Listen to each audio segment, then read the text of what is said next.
Assalamu alaikum. Good morning, everyone. I'm Afifa Alima, a proud student of American High School. Currently, I'm on 9th standard. At first, I want to thank all the teachers here for giving me this opportunity to say something in front of everyone. Here is present our Honorable College Principal Sir, Dr. Professor Ataur Rahman, and our Chief Guest, Naziruddin Mia Sir. Here is also present my classmates, friends, seniors, and juniors. I want to say it is a bold, profound honor and a moment of great significance to stand before you today. So my dear audience, I want to say something on the July Revolution, and I will be saying on it. The protest began in June 2024 in response to the Supreme Court of Bangladesh reinstating a 30% quota for descendants of the freedom fighters. The protest became more complicated after the late Prime Minister said in a journalist question, she said, why would they have so much resentment toward the freedom fighters? She also has said, if the grandchildren of freedom fighters don't get the benefits, should the grandchildren of Rajakar get the benefits? After hearing this violent response from government, Dhaka University students came out of their hall room and shouted, আমি কে তুমি কে রাজাকার রাজাকার কে বলেছে স্বৈরাচার স্বৈরাচার. The protest further became more complicated after the Abu Said's murder. The led government had done so many worthless and cheap things, also brutal. They had used sharp bullets on the ordinary students. On 1st July, BCL, or we can say Bangladesh Chhatra League, attacked the ordinary students of Dhaka University.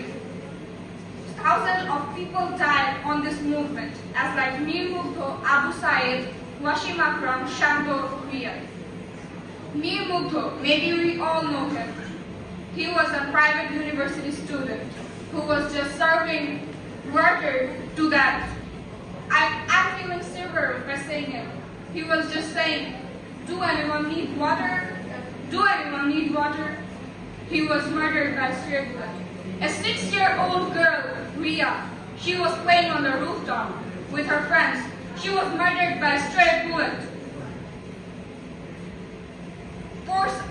The led government had used forces to murder the student. The forces said, we used rubber bullets on the student. But my audience, that's a big lie. They used original bullets, sharp weapons on the ordinary students, innocent students. Innocent students were murdered and arrested illegally because they had the protest-related videos. What was their fault? Why they were murdered and tortured in Ainapur? What was their fault? My dear audience, I also want to highlight the Islamic Institute students. They have a major credit on this movement. Everyone highlighted parents, students, college students, university students, teachers, everyone. Rare of people highlighted the Islamic Institute students. Due to this movement, the led government had to flee the country. And on 5th August, the second trip of Bangladesh was achieved. At last, I want to say, whatever Allah subhanahu wa ta'ala does is best for us. He's the best planner from all, and He's the most merciful. Thank you so much for giving me this opportunity.